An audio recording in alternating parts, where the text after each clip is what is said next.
अथैतदप्यशक्तोऽसि कर्तुं मध्योगमाश्रितः सर्वकर्मफलत्यागं ततः कुरु यतात्मवान्। श्रेयो हि ज्ञानाभ्यासाच् ज्ञानं ध्यानं विशिष्यते। ध्यानात् कर्मफलत्यागात् शान्तिरनन्तरम्।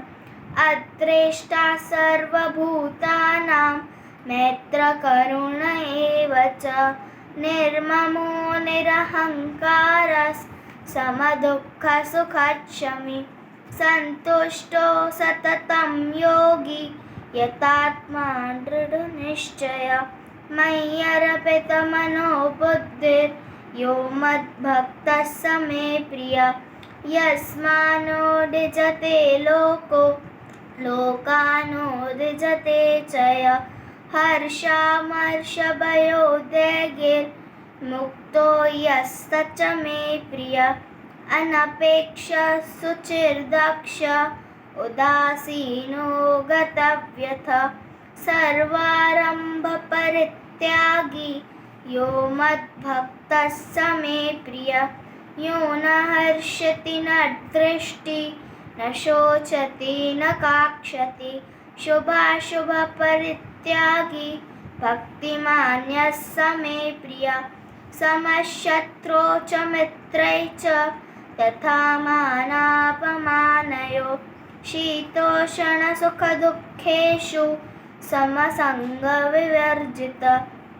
तुल्यनिन्दास्तुतिर्मौनी सन्तुष्टो येन केनचित्। अनिकेतस्थिरमतिर्भक्तिमान् मे प्रियो नरः। ये तु धर्मामृतमिदै यथोक्तं पर्युपासते श्रद्धानामतपरमा भक्तास्तेतीव मे प्रिया। ॐ तत्सदिति श्रीमद्भगवद्गीतासु उपनिषत्सु ब्रह्मविद्यायां योगशास्त्रे श्रीकृष्णार्जुनसंवादे भक्तियोगो नाम 12ोऽध्यायः। ॐ श्रीकृष्णार्पणमस्तु। योगेशं सच्चिदानन्दं वासुदेवप्रजप्रियं धर्मसंस्थापकं वीरं कृष्णं वन्दे जगद्गुरुं। कृष्णं वन्दे जगद्गुरुं। कृष्णं वन्दे जगद्गुरुं। जय श्री कृष्ण।